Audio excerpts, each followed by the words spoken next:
Novi,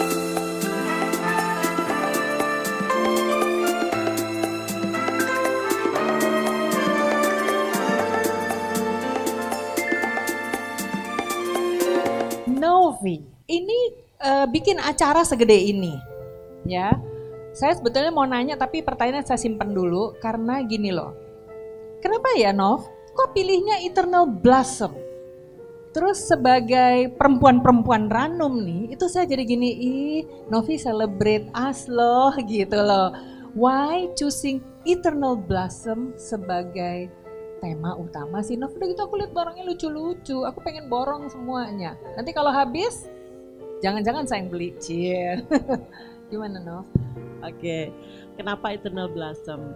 Sebetulnya ini konsepnya sejalan dengan apa yang mau kita launching nanti sore. Jadi Eternal Blossom ini adalah salah satu koleksi dari BC Home yang ada. Jadi Eternal Blossom ini adalah koleksi bunga-bunga Jakarta. Bunga Jakarta Bunga ya? Jakarta. Jadi bukan Eropa, Amerika gitu enggak ya? Kemarin udah gatel pengen ngambil yang native flowernya Australia itu bagus-bagus banget ya. Tapi mungkin next kalau aku ada kerja sama Australia World lagi. Jadi Eternal Blossom ini adalah bunga-bunga Jakarta. Jadi kita buat suatu tema koleksi di mana bunga-bunga itu adalah icon of Jakarta. Pasti nggak tahu kan icon of Jakarta bunganya apa aja. Salah satunya adalah anggrek. Itu udah kita buat koleksinya. Kemudian ada lagi bunga kerak nasi. Bunga kerak nasi, ada yang tahu nggak bunganya apa tuh? Ada geleng-geleng. Gue juga kagak tahu. Yang mana? Yang mana tuh? Nanti ada di piringku. Oke. Ya, bisa dilihat. Kecil-kecil sekali. Kemudian ada lagi bunga bungur. Bunganya yang dominan, warnanya fuchsia, agak-agak ke fuchsia gitu ya. Kemudian ini kelihatan ya, yang di belakang ini ya. Ini bunga bungur. Ini yang warnanya besar-besar. Biru-biru ya. Yang besar-besar. Terus ada bunga telang tuh yang ungu. Oh ya. Ya. Ini kerak nasi yang ini nih. Oh ini kerak nasi.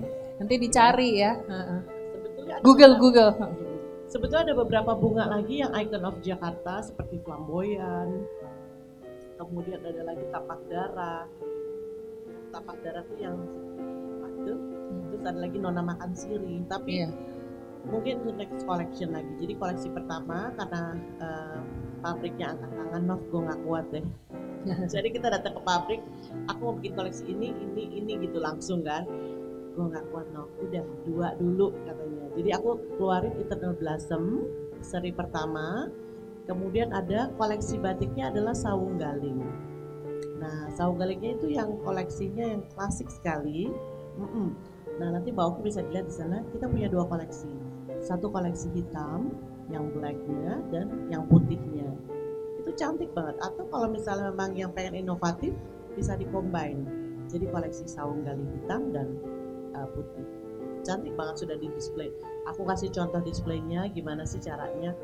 Itu bisa dijadikan souvenir ya, tapi untuk hari ini aja yang PO karena ini kita nggak ready stock ya, pabriknya udah angkat tangan, kita akan kirim less than 1 month untuk yang order. Untuk hari ini yang order kita kasih diskon 10% only today. Jadi nanti tolong datang ke sana dipilih. Kita ada 3 macam berarti sekalian aku ngobrol. 3 macam itu, 1 mug yang satuan, yang kedua adalah tea set collection terdiri dari 4 cup and saucersnya ya, dan hot teapotnya. Kemudian yang satu lagi adalah dinner plate itu ada 2, jadi 2 yang paling besar dinner plate, ada salad plate dan satu lagi soup, ada 2. Jadi monggo aja silahkan. Kita udah kasih contoh-contohnya, displaynya seperti apa di depan.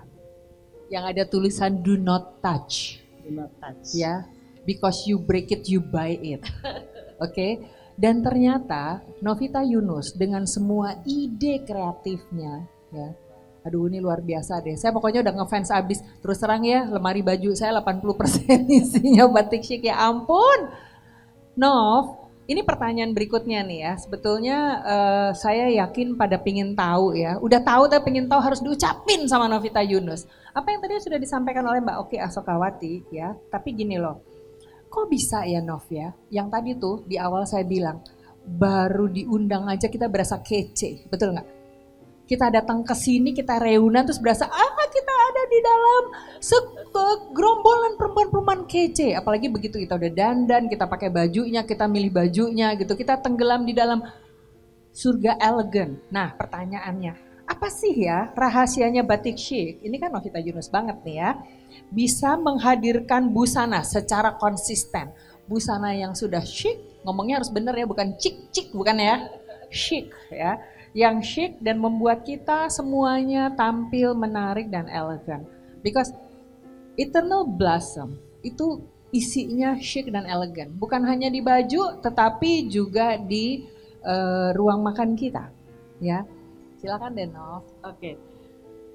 Kenapa? Mungkin karena tadi dibilang ya, kita kalau senang sama sesuatu kita nggak akan merasa lelah, bosen atau apa gitu ya Mbak Oki ya untuk melakukannya. Nah, karena aku senang banget sama batik, jadi kadang-kadang aku ngulik apa aja yang bisa aku ulik gitu loh. Jadi Eternal Blossom ini juga nanti ada koleksinya ya di A Fashion Show. Nah,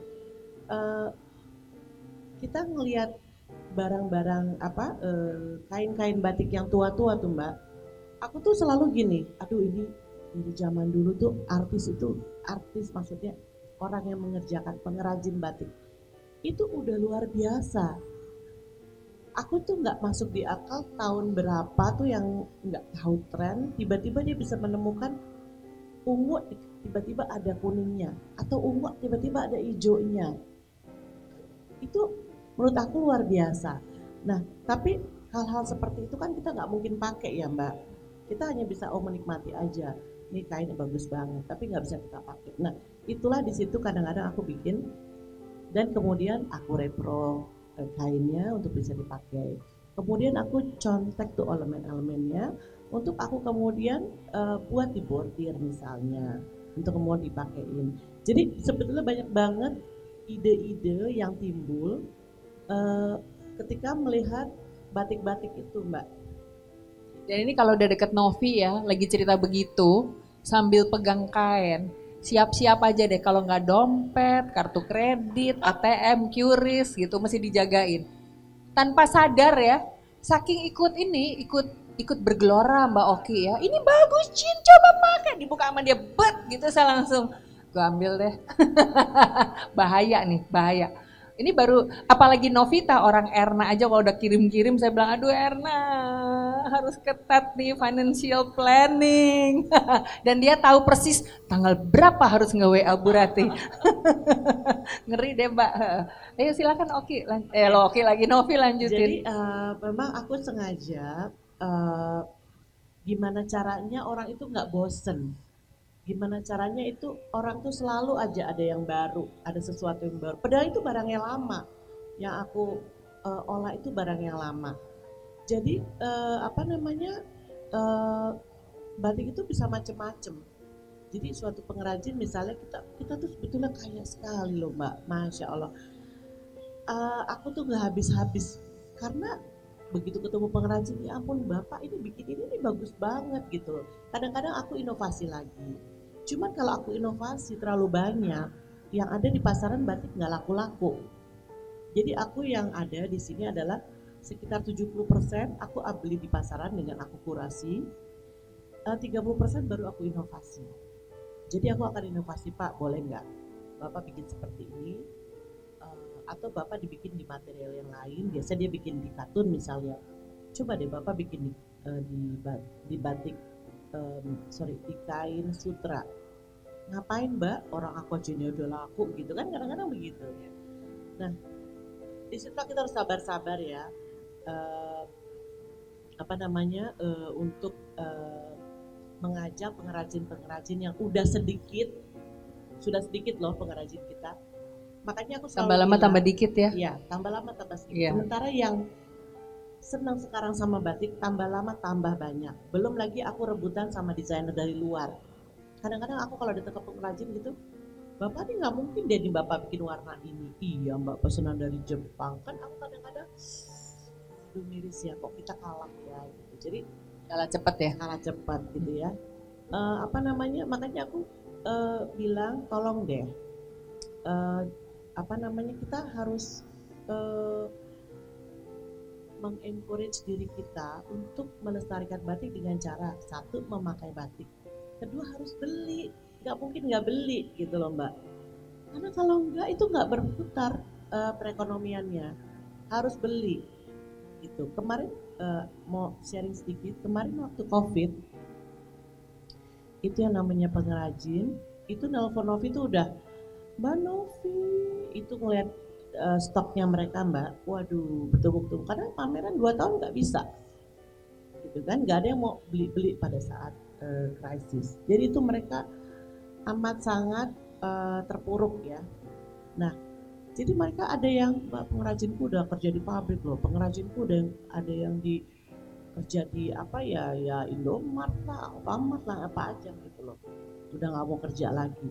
Jadi aku ngetok pintu, itu yang namanya ngetok pintu kementerian. Alhamdulillah waktu itu salah satu sahabatku wamen di Kemenlu, itu dia buat suatu e-katalog yang berisi batik-batik yang murah ya, dari pengrajin sampai yang mahal, ada batik syik dan upin dan satu lagi batik komar, itu disebar di seluruh KBRI dan KJRI seluruh dunia.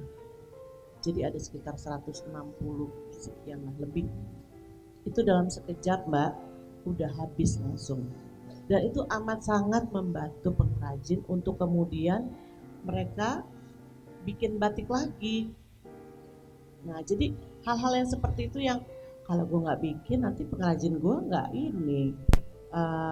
bekerja lagi. Itu jadi hal-hal seperti itu yang mendorong akhirnya aku untuk selalu bikin sesuatu yang baru, bikin gathering, bikin senang-senangan gitu.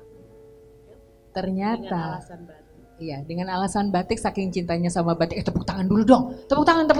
Karena tepuk tangan melancarkan peredaran darah.